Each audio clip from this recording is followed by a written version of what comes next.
Bismillahirrahmanirrahim. Assalamu alaykum, hurmatli ko'rmanlar. İstiqlal gündəlik xəbərlərini görüşünə qızğın qarşı alamiz. Mən Ərşidin İdiqot. Tövəndə vətənimiz Şərqi Türkistan və dünya gün tərtibigə əlaqədar mühim xəbərlərini huzurunuza sunumuz. Qani diqqətinizlər ekranımızda olsun.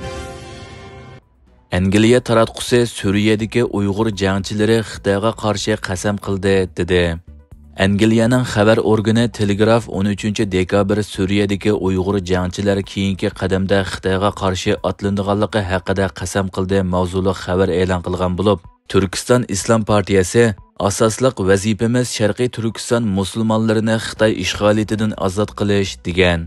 Telegraf to'ri xabarida Bashar Asadni og'dirish janglariga hamkorlashgan Uyg'ur qurolliq tashkilotlarining qurolliq kurashni kelarki qitim Sharqiy Turkistonni ishg'ol qilib yetayotgan Xitoy bilan qiladiganligi haqida qasam qilganligi, Turkiston Islom partiyasining Suriya hokimiyati yiqilgan 8 dekabr kuni e'lon qilgan sinda harbiy forma kiyib avtomat tutgan Uyg'ur jangchining Xitoyga tahdid silib, hozir biz Suriyada Alloh yo'lida kurash qilmoqdamiz. Biz buningdan keyin Urumchi, Aqsu va Qashqardamo davomli kurash qilamiz deganligi, niqoblangan yana bir Uyg'urning biz Xitoy ishg'oliyatidagi Sharqiy Turkistondan kelgan, yaqin kelgusida Xitoyni Sharqiy Turkistondan qo'g'lab chiqaramiz. Biz navbatda Homs, Idlibda jang qildik. Biz yaqin kelgusida bu jangni Sharqiy Turkistonda davomlashtiramiz. Allah bu yerda bizga nusrat berdi. Allah bizga o'z vatanimiz Sharqiy Turkistondamo g'alaba ato qiladi deganligi qayd qilingan. Ular muxbirga yana harakat boshlangandan tortib hozirgacha hech qanday harg'inlik his qilmaganligini, bu jangda azaldan qo'rqinch his qilib boqmaganligini bildirishgan.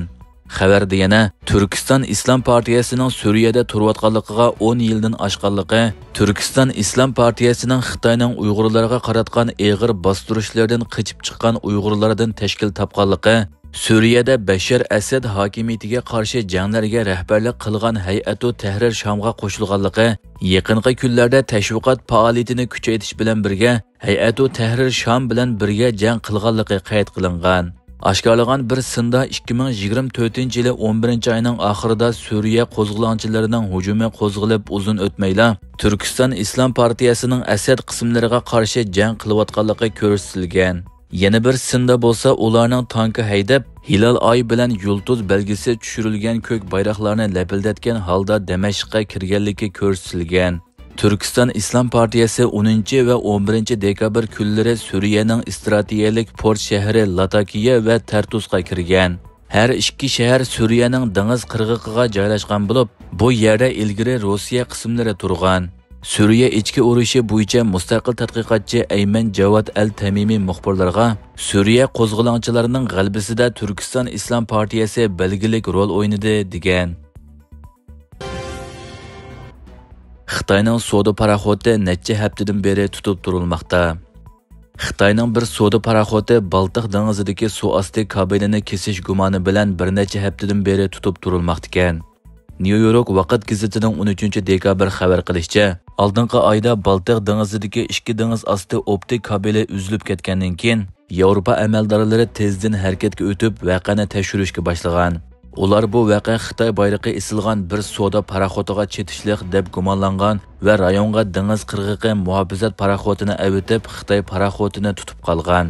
Xabarda qayd qilinishicha, Yipong 3-nomli paraxot bundan 23 kun ilgari to'xtatib qo'yilgan bo'lib, Shvetsiya, Finlandiya va Litvaniyadan tashkillangan bir guruhga xodim voqeani tekshirayotgan mezgilda mazkur paraxot dengiz qirg'og'i muhofizatchilari tomonidan navbat bilan tutib turilgan. Ammo amaldorlar optik kabelning uzilish voqeasiga mazkur paraxotning chetishliq yoki emasligi to'g'risidagi hech qanday tafsilotni oshkorlamagan. Tekshirish guruhlaridan optik kabelning uzilib ketish voqeasi haqida boshqa uchurlarning bor yo'qligi so'ralayotgan bo'lib, Shvetsiya Tashqi ishlar ministrligi oldingi oyda e'lon qilgan bayonotida tekshirish natijasini saqlash kerakligini aytgan. Shvetsiya taftish mahkamasining bayonotchisi bu ishga qarata birlashma tekshirishning davom qilayotganligini, ammo boshqa tafsilotlarning yo'qligini qayta ta'kidlagan. Litvaniya hukumati 29 noyabr Xitoyning Litvaniyada turishliq 3 nafar elchixona xodimini chegaradan qo'g'lab chiqargan bo'lib, bu qarorning Baltiq dengizidagi suv osti kabelining kesib o'tilish voqeasiga chetishliq bo'lishi mumkinligi ilgari surilgan edi. G7 davlatlari Suriya masalasi haqida muzokara yig'ini ochdi. 7 davlat guruhining a'zo davlatlari Suriya masalasi bo'yicha silliq yig'in ochgan bo'lib, yangi hukumat davlatni qonun bilan idora qilish to'g'risida va'da berdi.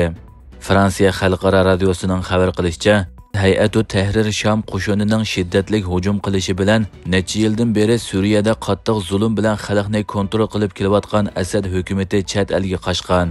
Asad davri oxirlashib, Suriya xalqi necha yil davom qilgan zulmdan ozod bo'lgan.